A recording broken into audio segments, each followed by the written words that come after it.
حضرت سیدنا ابو ہریرہ اور حضرت سیدنا ابو سعید رضی اللہ تعالیٰ عنہما روایت کرتے ہیں کہ حضور نبی پاک صلی اللہ تعالیٰ علیہ وآلہ وسلم کا فرمان عالی شان ہے، اللہ عز و جل 7 اشخاص کو اپنے عرش کے سائے میں جگہ عطا فرمائے گا، جس دن اللہ عز و جل کے عرش کے سائے کے علاوہ کوئی سایہ نہ ہوگا۔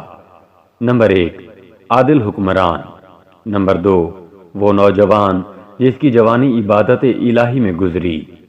نمبر 3، وہ شخص جس کا دل مسجد سے نکلتے وقت مسجد میں لگا رہے حتیٰ کہ واپس لوٹ آئے۔ نمبر 4، وہ 2 شخص جو اللہ عز و جل کے لیے محبت کرتے ہوئے جمع ہوئے اور محبت کرتے ہوئے جدا ہو گئے۔ نمبر 5، وہ شخص جو خلوت میں اللہ عز و جل کا ذکر کرتا ہو اور اس کی آنکھوں سے آنسو بہہ نکلیں۔ نمبر 6، وہ شخص جسے کوئی مال و جمال والی عورت گناہ کے لیے بلائے اور وہ کہے کہ میں اللہ عز و جل سے ڈرتا ہوں۔ نمبر 7، وہ شخص جو اس طرح چھپا کر صدقہ دے کہ اس کے بائیں ہاتھ کو خبر نہ ہو کہ دائیں نے کیا صدقہ کیا۔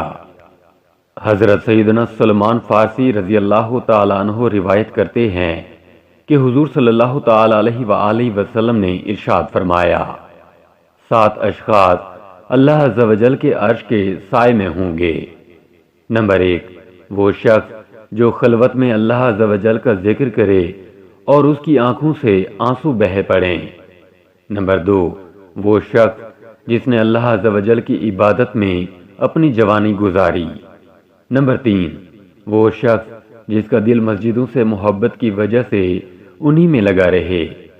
نمبر 4، وہ شخص جو اپنے دائیں ہاتھ سے اس طرح چھپا کر صدقہ کرے کہ بائیں کو خبر نہ ہو۔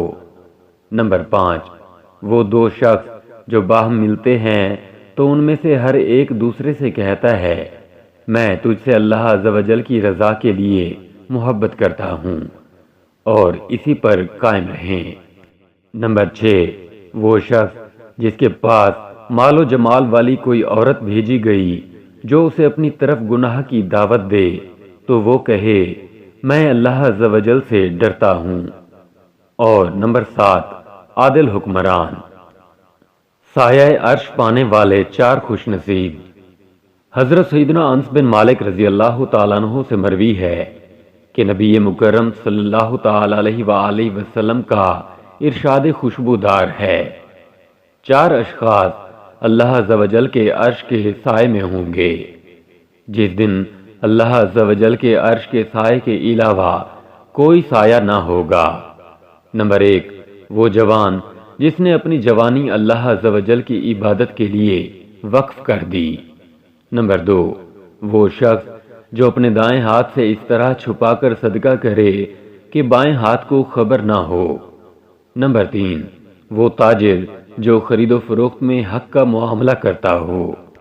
اور نمبر 4، وہ شخص جو لوگوں پر حاکم ہو اور مرتے دم تک عدل و انصاف سے کام لے۔